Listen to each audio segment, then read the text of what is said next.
Hi అండి, నమస్తే. Welcome back to my YouTube channel. ఈరోజు వీడియోలో ఎంతో టేస్టీగా ఉండే మునక్కాడ పచ్చి రొయ్యల కూర ఎలా చేసుకోవాలో ఈ వీడియోలో చూద్దాం. ఈ మునక్కాడ పచ్చి రొయ్యల కూర రైస్లోకి కానీ, చపాతీ, బగారా రైస్, జీరా రైస్లోకి చాలా బాగుంటుంది. ఇంకా లేట్ చేయకుండా టేస్టీగా ఉండే మునక్కాడ పచ్చి రొయ్యల కూర ఎలా చేసుకోవాలో చూసేద్దామా? వీడియోలోకి వెళ్ళే ముందు ఇప్పటి వరకు నా ఛానల్ని సబ్స్క్రైబ్ చేసుకోకపోతే please do like, share, subscribe to my channel. Let's start. ముందుగా ఫ్రాన్స్ని నీట్గా క్లీన్ చేసి పెట్టుకొని అందులోకి 1/2 టేబుల్ స్పూన్ పసుపు, 1 table spoon chilli powder, 1 table spoon salt వేసి మొత్తాన్ని బాగా మిక్స్ చేసుకోవాలి. బాగా మిక్స్ చేసుకున్న తర్వాత స్టవ్ ఆన్ చేసి ప్యాన్ పెట్టుకొని 2 టేబుల్ స్పూన్ ఆయిల్ని వేసి ఇలా మనం మ్యాగ్నేట్ చేసి పెట్టుకున్న ఫ్రాన్స్ని వేసుకోవాలి.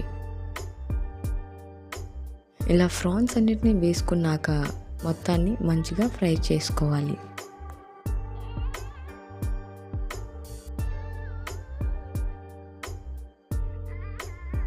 ఈ ఫ్రాన్స్ అన్నీ దగ్గర పడేంత వరకు కలుపుతూనే ఉండాలి.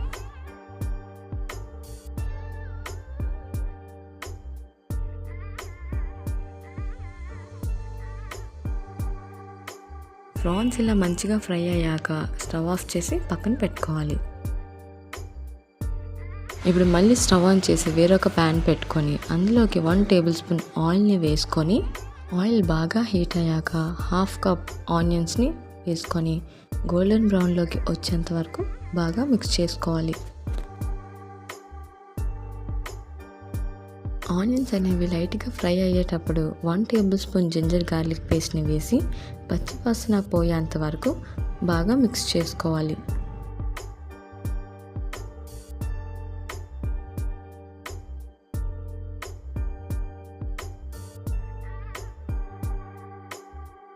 ఇలా మిక్స్ చేసుకున్న తర్వాత 2 మీడియం సైజ్ టమాటోస్ని చిన్న పీసెస్గా కట్ చేసుకొని యాడ్ చేసుకోవాలి. ఇలా యాడ్ చేసిన టమాటోస్ని బాగా మిక్స్ చేసుకోవాలి.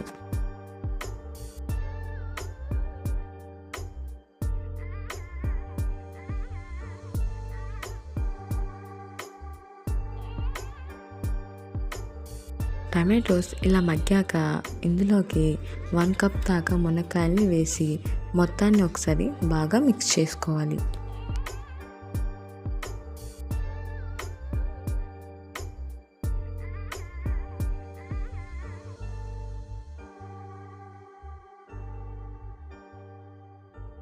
ఇలా మిక్స్ చేసుకున్న తర్వాత ఇందులోకి కట్ చేసి పెట్టుకున్న మిర్చిస్ని వేసి మొత్తాన్ని ఒకసారి మంచిగా మిక్స్ చేసుకోవాలి.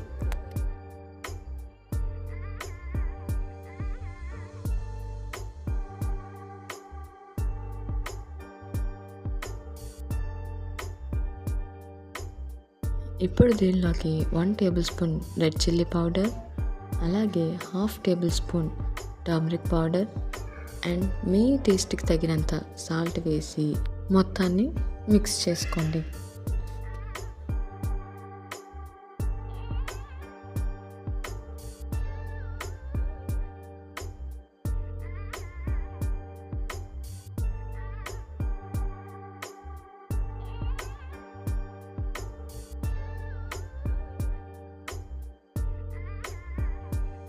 ఇలా మిక్స్ చేసుకున్న తర్వాత ఇందులోకి 1 గ్లాస్ వాటర్ని వేసి మొత్తాన్ని ఒకసారి మిక్స్ చేసుకోండి.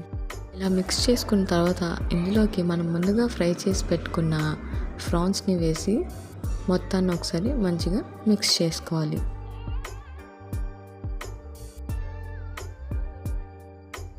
కర్రీ ఇలా దగ్గర పడ్డాక కొత్తిమీరతో గార్నిష్ చేసుకొని హాట్గా సర్వ్ చేసుకుంటే అంతే, వేడివేడిగా ఉండే మునక్కాడ పచ్చి రొయ్యల కూర రెడీ అయిపోతుంది. మంచి కలర్తో అండ్ సూపర్ టేస్టీగా ఉంటుంది. మీరు కూడా తప్పకుండా ట్రై చేసి మీకు ఎలా అనిపించిందో కామెంట్స్లో చెప్పండి. మీకు కనుక నా వీడియో నచ్చినట్లయితే లైక్ చేయండి అండ్ మీ ఫ్రెండ్స్ అండ్ ఫ్యామిలీ మెంబర్స్కి షేర్ చేయండి.